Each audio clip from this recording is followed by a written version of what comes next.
외워라는 건 아니지만 여기 3대에 걸쳐서 이야기가 진행이 됩니다. 네, 윤두섭의 아버지까지 보면 4대에 걸쳐 있기는 한데 윤용규에 대한 얘기는 별로 안 나와요. 윤용규가 별명이 말대가리, 윤용규.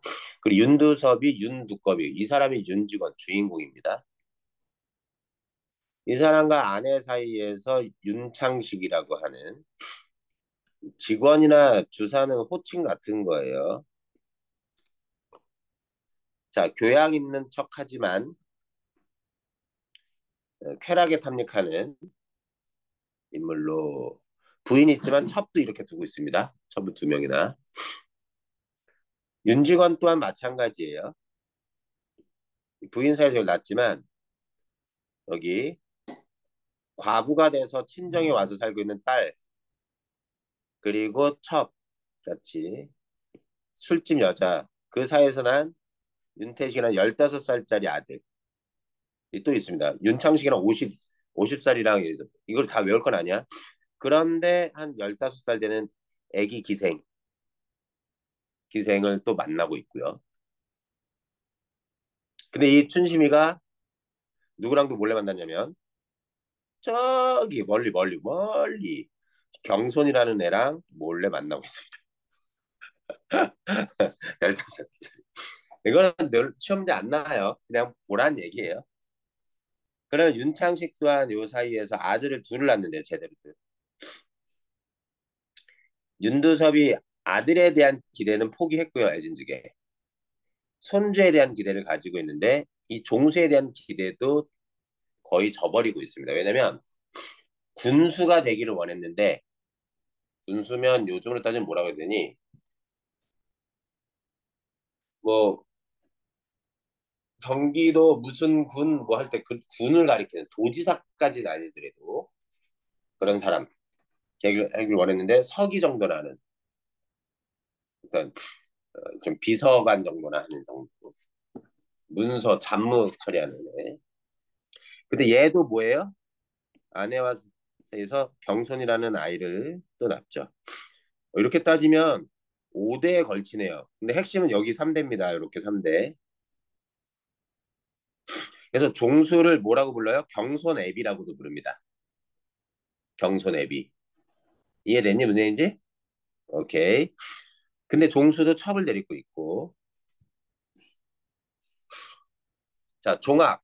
동경 유학가 있는 애죠. 소설에 직접 등장하지 않습니다. 한 번도. 하지만 가장 바람직한 인물로 나와요. 이 집안에서. 왜? 사회주의 운동은 당시 일제강점기 때 사회주의 운동 뭐예요? 어, 독립운동과 같은 거였죠. 그러다가 윤종학은 윤직원이 경찰서장이 되기를 재산은 많지만 사회적 지위가 사회에서 지위를 높은 지위를 얻고자 하는 욕망이 있는데 맞선주인 윤종수는 글렀고 윤종학이 그러길 기대했는데 피검되면서 마지막에 집안의 몰락을 암시하면서 끝나는 겁니다.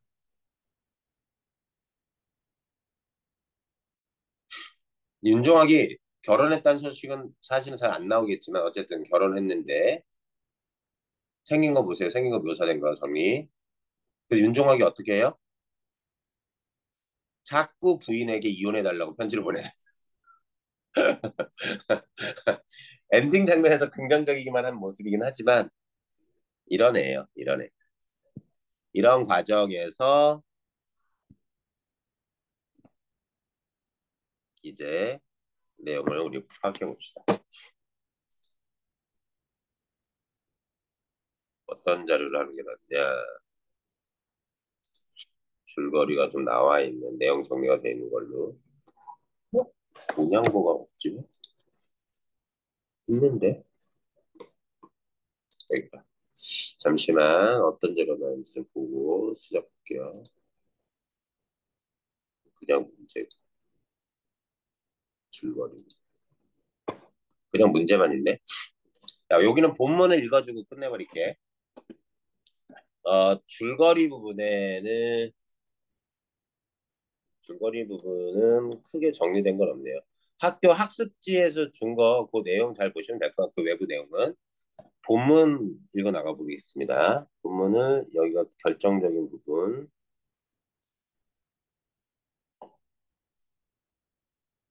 여기를 읽어주면 되나?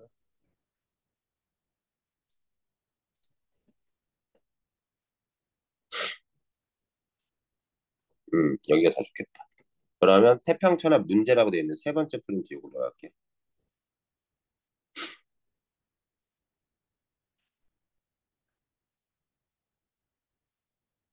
시간은 빨리도 가, 참. 자, 망진자는 호연이라. 전체 15개의 챕터로 되어 있습니다. 여기에서 경어체를 주로 사용하는데, 경어체가, 어, 인물을 조롱하는 말투로 쓰이고, 그래서 웃음을 유발하죠. 마치 전통극, 공산탈춤의 말뚝이와 비슷한 역할을 합니다. 근데 태평천하가 본격적으로 안 들어가지, 이거 시험 범위가. 그러니까는 본격적인 작품인가? 아, 그래? 소리. 웃음 유발하고, 판소리 사설에, 판소리 사설에서 쓰이는 말투 사용합니다. 이걸 통해서 인물로부터는 거리를 두고 비판적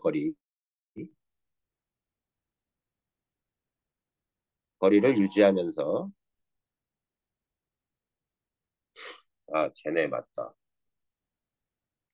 필기 파일 보내준 데는 깜빡했다.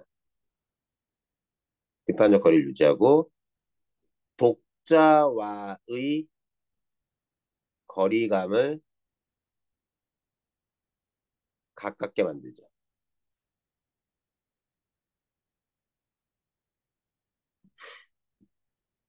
자, 진나라를 망친 자는 호ян이라 소제목입니다. 요 소제목이 앞으로 벌어질 사건의 내용을 암시하는 역할. 일찍이 윤주관 영감은 그 소시적 윤두꺼비 시절에 요런 말대가리 윤영규 아버지 말대가리 이런 별명이 희화화 되는 겁니다. 대상을 조롱하는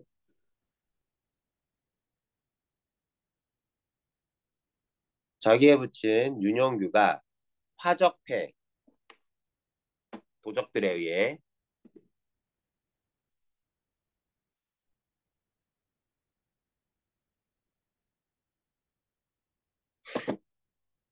무참히 맞아 죽은 시체 옆에서 비극적인 죽음, 치안이 불안하고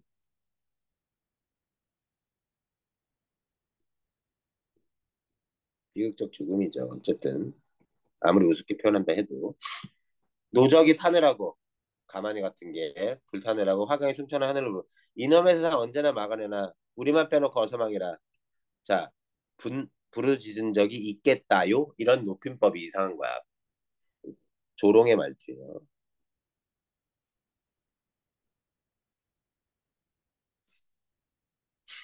자, 여기 이런 것들 서술자의 직접 적게 이것만 얘기합니다. 그냥 서짓게. 너무 많이 나와요. 서술자의 직접 적게. 서술자, 내레이트 해주는 사람이 평가해 주는 겁니다. 승리했다. 윤직원은 왜?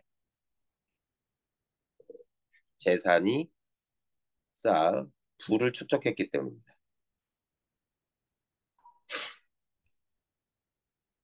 여기에 나온 이걸 보면 어, 비극적인 상황에서 분노는 이해되지만 우리만 빼놓고 어서 망해라라는 것들 말을 통해서 대단히 자기만 아는 이기적인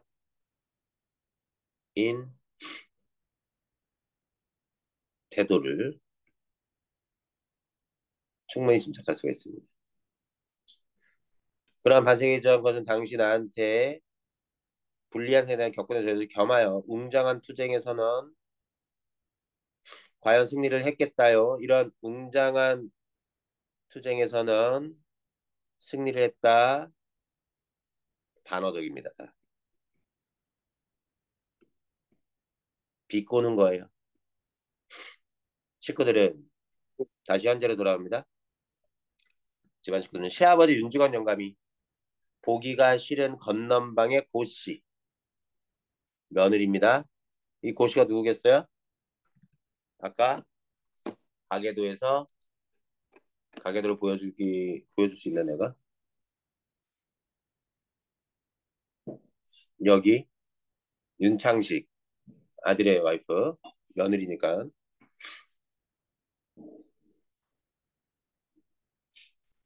고씨만 빼놓고 서울 아씨 딸이죠. 태식이 15살짜리 딸 이제 이해되지? 뒤채의 두 동서 누구야? 같은 며느리끼리를 동서라고 합니다. 두 동서 누구겠어요? 고 씨에게 동서. 아까 첫 두 명 있었죠? 윤창식이 아닌가요? 가게도? 아이 진짜 잠깐만. 굳이 알 건 없지만 시험지 안 나오겠지만 자 윤창식에게 첩이 두 명입니다. 납득됩니까? 고 씨에게는 뭐예요? 실은 라이벌이지만 이해됐니? 그렇게 되고요. 아이고 이게 아닌데. 그거를 시험지 안 나옵니다. 그리고 모두 안방에 모여 종수를 맞이하는 예를 표하고 아는 척 했단 얘기야. 종수 누구? 윤종수. 누구예요? 손주입니다. 맞손주. 가게도 있지. 자, 봐, 나중에. 그들의 옹위 아래 보호, 둘러싼 모습 아래 윤직원 영감과 종수는 각각 아랫목과 뒷벽 앞으로 갈라 마주보고 앉은 거야. 아랫목이 윗사람이 앉는 자리입니다. 따뜻한 자리죠. 방문에 가까운 자리, 드나드는 자리가 윗목입니다. 방금 이제 막 점심 밥상을 받으려고 합니다. 너 경손애비 부디 정신 차리라. 경손애비 누구? 종수. 경손이 이 집의 윤직원의 증손자입니다. 윤직원의 종수들은 곰곰이 잠자코 훈계를 하던 것입니다. 안 식구가 있는 데라 점잖게 경손애비지요. 집안 식구들이라고 해석해도 되고요. 아내라고 해석해도 됩니다. 정신을 차려야 할 것이 이런 것도 뭐예요? 서술자의 직접적 개입이에요. 이런 표현. 평가해 주는 거잖아. 왜 경선회비를 했냐? 안 그랬으면 다른 식구들 없었으면 단둘이서만 있었으면 너 이제 이놈아 이렇게 막 얘기했겠지. 정신을 차려야 할 것이 네가 암만 해도 네 아이 종아기보다 못혀. 종아기는 그놈이 재주도 있고 착실해서 응? 너처럼 너만큼 허랑하지도 않고 그럴 뿐더러 내후년에 대학교를 졸업하셨냐? 내후년이지? 네. 자 사투리의 사용 보면 알지만 잘 모르겠지만 전라도 사투리의 사용입니다. 약간 경망스러운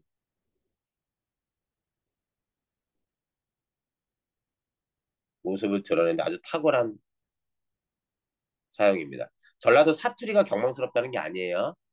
이 사람이 사용하는 전라도 사투리이기 때문에 경망스러운 겁니다. 현장감과 향토성을 부각하긴 하는데 어쨌든 그렇지. 응. 내후년이면 대학교 졸업하고 나와서 3년이나 다직 4년만이나 많으면 4년만 찌들어 나면 학교를 다니고 나면 그러면 지가 학교 졸업하고 나서 4년 정도가 또 지나고 나면 목적헌 요새 그 목적이라는 소리 잘 쓰던 목적헌 경부가 돼갖고서 경찰서장이 된단 말이야. 자, 경부를 거쳐 경찰서장이 된대요. 네, 그러니까로 너도 정신 바짝 차리고 갖고서 어서 군수가 돼야 않겠냐? 아, 동생은 버젓한 경찰서장인데 이미 된 것처럼 얘기하죠. 형님은 겨우 군소기를 댕기고 있다. 남부끄러서 어쩔지요? 알겠어요. 군수되고 경찰서장 되고 하면은 너들 좋고 너들 호강이지. 그 호강 날 주냐? 내가 이렇게 아등아등 잔소리를 하는 것도 다 너들 위해서 그러지. 나는 팔이 족통망치도 상관없어. 자기와 이익과는 아무 상관없이 니들 좋으라고 하는 소리란 입 바른 소리를 하는 겁니다. 그냥 족통, 팔이 다리야, 팔이 다리. 그놈 종아기는 참말로 쓸모 있어, 쓰겄어, 괜찮은 놈이야. 그놈이 어려서부터도 원원이 특출나게 나를 자별하게 특별히 잘 따르고 원원이 원래부터라고 해도 돼요. 재주도 있고 착실하고 커서도 내 말을 잘 듣고 내가 그놈 하나는 꼭 믿는다. 꼭 믿어. 작년 가 올해로 들어서 그놈이 좀 돈을 어찌 좀 헤프게 쓰기는 하는가 보더라만 그것도 거기서 내게다 너한테 되면 안 쓰는 셈이지. 종수도 많이 쓰는 거야 돈을. 왜 못 찾아? 아니야? 사내 자식이 너처럼 허랑하지만 말고서 네 자기 줏대만 기준만 제대로 될 양이면 충실할 양이면 돈을 좀 써도 괜찮은 법이야. 그래서 작년과 올해 들어서 돈을 좀 많이 쓰고 있는 종학입니다. 그래서 지난달에도 500원 꼭 쓸 때가 있다고 편지했길래 두 말 안고 보내줬다. 일종의 복선이죠. 아마 사회주의 운동하면서 돈을 썼던 것 같습니다. 안 쓰다가. 마침 이때 마당에서 하는 점잖은 밭은 기친 창식이, 윤창식, 윤주사가 조금 아까 일어나서 간밤에 동경에서 온 정보 때문에 억지로 큰댁 행보를 하였던 것이다. 요게 사건 극적 반전의 계기가 되죠. 자, 원래는 이 집에서 안 지내고 있는데 윤주사는 토방으로 내려서는 아들 종수에게 언제 왔느냐고 심상이 왜, 왜 내려서요? 아버지가 오니까 윤주사가 종수의 아빠잖아. 어른이 오니까 일어나서 내려오는 겁니다. 이해됐니? 내려와서 맞이하는 거죠. 그러면서 왔느냐고 심상이 종수 왔니? 이런 거죠 아들. 심상이는 평범하게 일상적으로 아는 차입니다. 역시 토방으로 내려선 두 며느리의 삼가로운 두 며느리 누구랑 누굴까요? 아니죠. 종수의 며느리, 종학의 며느리겠죠.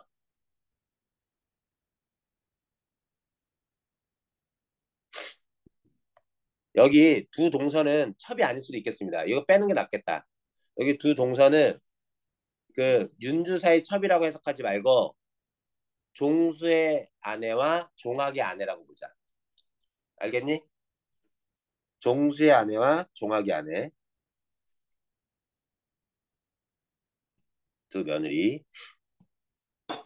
삼가로운 조심스러운 무언의 인사와 마루까지만 나선 이복 누이 동생 서울아 씨 엄마가 달라. 윤태식의 딸이야. 서울아 씨는 아까 인물 관계도 있었죠? 그래서 이 인사를 받으면서 방으로 들어가서는 부친 윤주관 영감한테 절을 한 자리 구부리고서 절하고 아들 종수에게 한 자리 절과 또 종수한테 또 절을 받고 이복 동생 태식이 아까 있었죠? 이복 누이 동생 15짜리 있잖아. 태식 경례를 바른 후 비로소 한 옆으로 꿇어앉으려 온갖 절차를 다 받고 하는데 이 모습도 뭐 대단한 모습으로 쓰고 있는 것 같지는 않아. 칭찬하는 이미지로. 해가 서쪽으로 또 서쪽에서 떴구나. 윤주원 영감은 아들을 이렇듯 부르지도 않은 걸음을 더욱이 안방에까지 들어온 것을 이상하다고 꼬집는 소리. 평소 왕래가 별로 없었고 윤주서를 못마땅하게 여기는 윤사를 못마땅하게 여기는 사이가 좋지 않습니다.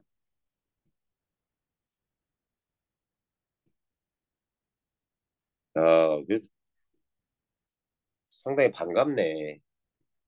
한 명 한 명씩 와주네 그래도 교실에 눈앞에 있으니까 반갑네 반가워. 야 이럴 줄. 오 애들이 좀 들어왔네. 정진이랑 지우도 있네. 오. 자 윤직원 영감은 이렇듯 아들의 했고 뭐 타러 오냐? 돈 달라고 오지? 이렇게 이럴 때만 왔었나 봐. 동영수 전버가 왔는데요. 하고 지체를 바꿔서 자리 그러니까 신분 지위를 바꿔서 윤주사를 아버지로 윤직원을 속 성질 사납고 까불까불하는 아들로 바꿔놓으면 꼭 맞겠습니다라고 놀리는 거야. 이해되니 무슨 얘기인지?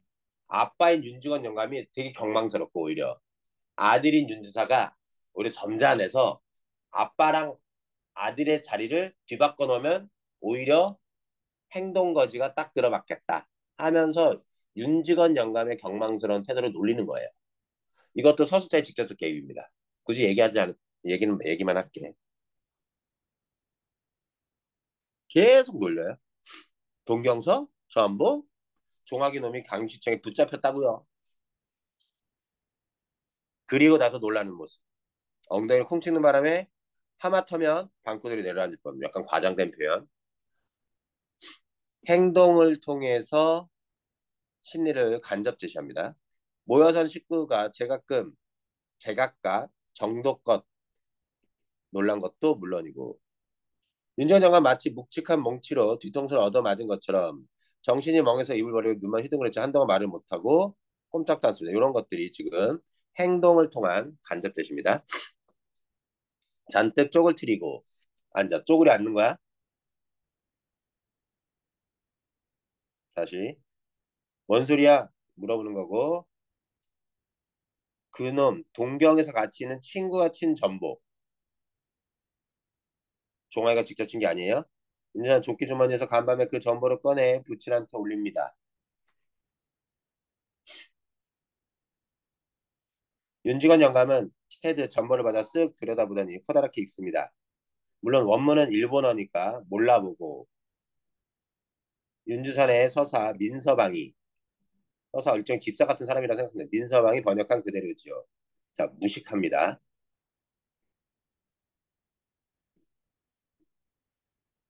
이게 무식하다고 얘기할 필요가 있는지 모르겠다. 어쨌든. 자, 종합 사상관계로 병시청의 피고 이게 전보의 내용. 자, 그리고 나서 이제 막 얘기 주고받는 거고요. 또 맞고요. 아까는 뒤통수를 맞은 것 같지만 이번에 땅이 꺼져서 지암. 몰라, 뭐지?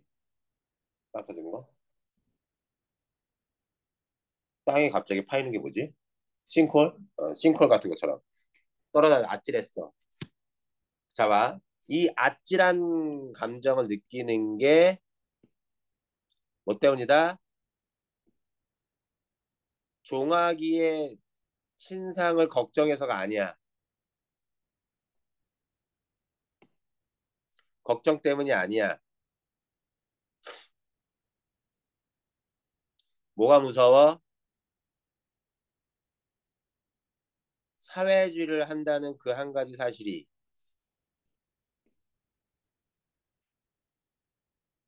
더 분하고 무서운 거야. 뭐보다도 도적표보다도. 이 불황당패는 그 화적패요. 자기 아버지를 죽였던. 자, 진나라를 망할 자 호라는 예언을 듣고 변방을 막으로 말리장 쌓았던 진시황. 그는 진나라를 망하게 한 자 호가 오랑캐가 아니라 그의 자식 호의 임을 눈으로 보지 못하고 죽었으니 오히려 행복이라 하겠다. 그 말은 뭐예요? 여기서 진시황은 누구야? 그래서 윤직원 영감과 대응되고요. 그의 자식 호해가 누구예요? 윤종학을 얘기를 합니다. 이 집안을 망하게 할 자 누구? 종학. 사회주의란 자유도 포효를 지르고 사회주의라는 게 참말이냐? 나우치부터 그랬대. 그럼 작년부터 이랬던 거 보니까 아까 돈을 많이 쓰기 시작했다랑 매칭이 되는 거지 시기가. 그냥 딴 말이 참말이구나 그러면 참말이야. 쳐 죽일 놈이 깎아 죽여도 아유. 그 놈이 경찰서 갔더니 사회주의를 하다가 잡혀 5460 다섯 번 찢어 죽이고 다니 5460 서형 형벌 중에 하나예요. 부잣놈의 자식이 무엇 때문에 불황당패에 들어?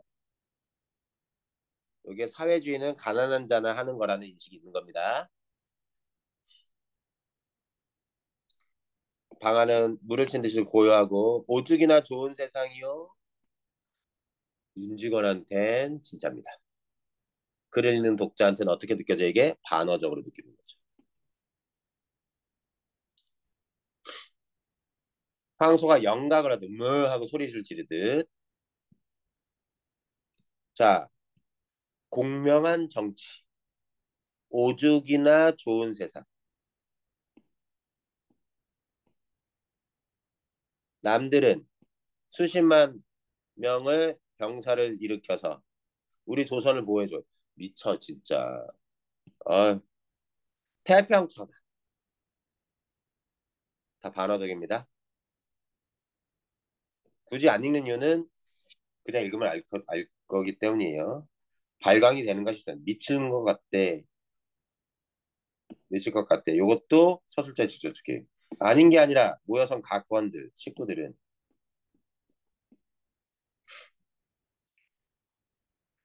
혹 이 어린이 혹시 상성이나 되지가 않는가? 미치는 건 아닌가? 의심의 눈. 직분은 재산을 나눠주는 겁니다. 주려고 했는데 편지에서 징역 살리가 갈 거래. 100년이나. 그 돈 걔네 줄 거 경찰서에다 기부해가지고 그냥 사회주의 하는 운동, 사회주의 운동하는 애들 다 죽이라고 할 거라고. 말을 걸으면 말은 군주사도 종수도 따라 일어나. 여기 마지막